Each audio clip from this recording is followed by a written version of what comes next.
Good evening viewers, स्वागत है आपका हमारे चैनल पर जिसका नाम है पलामू एजुकेशन हब। तो देखिए, इस वीडियो के अंतर्गत मैं दो इंपॉर्टेंट मुद्दों पर बात करूंगा। अधिकतर लोगों का कमेंट आ रहा है व्हाट्सएप पे भी और व्हाट्सएप ग्रुप में भी कि क्या सर बायोमेट्रिक मिसमैच वालों का जो काउंसलिंग हो रहा है उनको भी 28 नवंबर को नियुक्ति पत्र मिलेगी? बिल्कुल मिलेगी, और इसका देखिए प्रूफ मैं लेकर आ गया हूँ। नियुक्ति पत्र जल्द बटेगा। इनमें 22 इंटर प्रशिक्षित सहायक आचार्य हैं शामिल। जिले में नियुक्त होंगे 28 सहायक आचार्य। तो चलिए देखते हैं, इसको थोड़ा सा देखते हैं डिटेल में। यह है न्यूज जमशेदपुर पूर्वी सिंहभूम जिला में, जहां इंटरमीडिएट सहायक आचार्य 1 to 5 और स्नातक प्रशिक्षित सहायक आचार्य कला, गणित, विज्ञान और भाषा 6 to 8 की नियुक्ति के लिए काउंसलिंग की प्रक्रिया पूरी कर ली गई है। काउंसलिंग के बाद अब नियुक्त शिक्षकों की सूची जारी कर दी गई है। फिलहाल जिले को कुल 28 शिक्षक प्राप्त हुए हैं, जिनकी काउंसलिंग 21 नवंबर को पूरी कर ली गई। जारी सूची में 1 to 5 के 22 शिक्षक, स्नातक प्रशिक्षित सहायक आचार्य गणित और विज्ञान के 2 शिक्षक, स्नातक प्रशिक्षित सहायक आचार्य भाषा 6 से 8 के 2 और स्नातक प्रशिक्षित सहायक आचार्य सामाजिक विज्ञान 6 to 8 के 2 शामिल हैं। गौरतलब हो कि झारखंड एसएससी द्वारा आयोजित यह प्रतियोगिता परीक्षा में बायोमेट्रिक असंपुष्टता से संबंधित, यहीं पे आप लोगों के लिए रिलेटेड न्यूज है। किसके लिए? जो बायोमेट्रिक मिसमैच वाले में शामिल। बायोमेट्रिक असंपुष्टता से संबंधित अभ्यर्थियों का प्रकाशित अतिरिक्त परीक्षा फल इंटरमीडिएट प्रशिक्षित सहायक आचार्य, स्नातक प्रशिक्षित सहायक आचार्य के पद पर नियुक्ति के लिए परीक्षा फल के आधार पर सफल घोषित और अनुशंसित अभ्यर्थियों की काउंसलिंग का आयोजन 21 नवंबर को 10:30 बजे से जिला शिक्षा अधीक्षक के कार्यालय में हो गया था। इसकी अंतिम तिथि 22 नवंबर की थी। ठीक ना। पिछले दिनों में जेएसएससी ने इस भर्ती का संशोधित परिणाम भी जारी किया था। इसके तहत लगातार नियुक्ति प्रक्रिया चल रही है। मतलब क्यों आसान है? क्योंकि आप लोग देखे होंगे तो बहुत ही कम संख्या में हर जिला में अभ्यर्थी हैं बायोमेट्रिक मिसमैच वाले, जिनका आसानी से रिकॉर्ड संभव है। ठीक ना। इससे पहले 2 चरण में 1218 को मिल गया है। ये पुराना न्यूज है, इसको हम नहीं पढ़ते हैं। अब चलते हैं, एक बहुत ही महत्वपूर्ण नोटिस आया है, उसको पहले देख लेते हैं। प्रेषक है मनोज कुमार रंजन। ठीक है। भारतीय प्रशासनिक सेवा निदेशक प्राथमिक शिक्षा सेवा में जिला शिक्षक अधीक्षक सरायकेला खरसावां। मार्गदर्शन किस चीज के लिए मार्गदर्शन है? देख लीजिए, कल ही का डेट है 22 नवंबर का।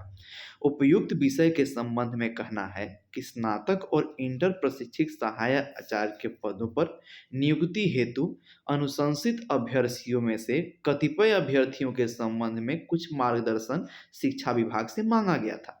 तो पत्र में अंकित आपत्ति और उससे संबंधित मार्गदर्शन निम्नलिखित है। अब ध्यान से समझिएगा, आपत्ति क्या है।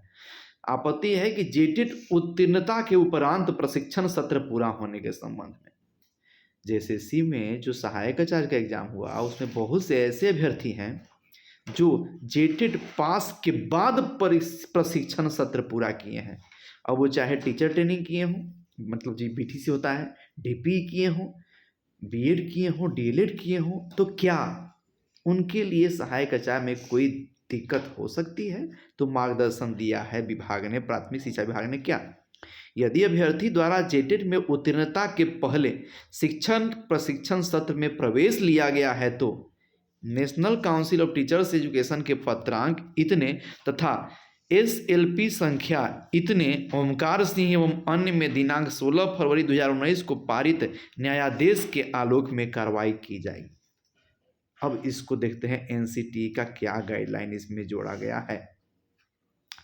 In the view of above, it is clarified that a fair reading of clause 5(2) of the NCTA guidelines, a person who has been admitted in TTC teacher training and is pursuing, या तो admission ले लिए हैं और course कर रहे हैं, he or she are eligible for appearing in TET examination, तब वो योग्य हैं भरने के लिए। देखिए ध्यान से, यहाँ पे अपियरिंग 3 तरह के लोग होते हैं। वीडियो में ध्यान से सुनिएगा। अपियरिंग 3 लोगों को माना जाता है। एक, जो एग्जाम दे दिए हों और रिजल्ट के इंतजार में, एक एग्जाम देने वाले हों, और एक जिनका रिजल्ट आना बाकी है। इन तीनों को अपियरिंग के केस में रखते हैं। लेकिन नुकसान सबसे ज़्यादा किसको होगा? जिसका एग्जाम होना बाकी है या एग्जाम देने वाले हैं, नज़दीक है, या कुछ एग्जाम हो गया है, कुछ एग्जाम बाकी हैं, इनमें रिस्क है। जिसका रिजल्ट आने वाला है उसमें रिस्क नहीं है, क्योंकि कोई भी एक प्रोसेस को पूरा होने में 6 महीना से 1 साल लग जाता है, तब तक उनका पूरा हो जाएगा। तो यहाँ ध्यान से समझिएगा।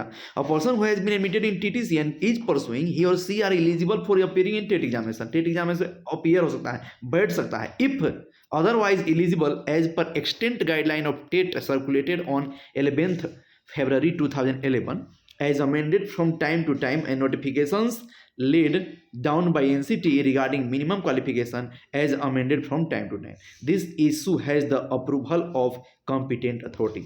ये जो है इशू उसको competent authority से अप्रूवल मिल गया है. अब देखते हैं आगे एक और जगह कुछ चर्चा हुआ है. Clarification regarding eligibility of for appearing in CTET. ठीक ना. तो इस हिसाब से देखिए साफ कहा गया है.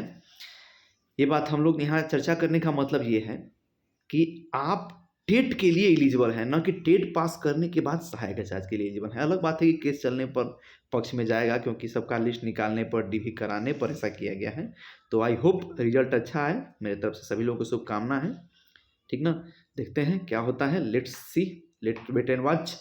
ऐसे ही ऑथेंटिक कंटेंट के लिए मेरे चैनल को लाइक शेयर सब्सक्राइब जरूर करें और हाँ हाइप करना न भूलें.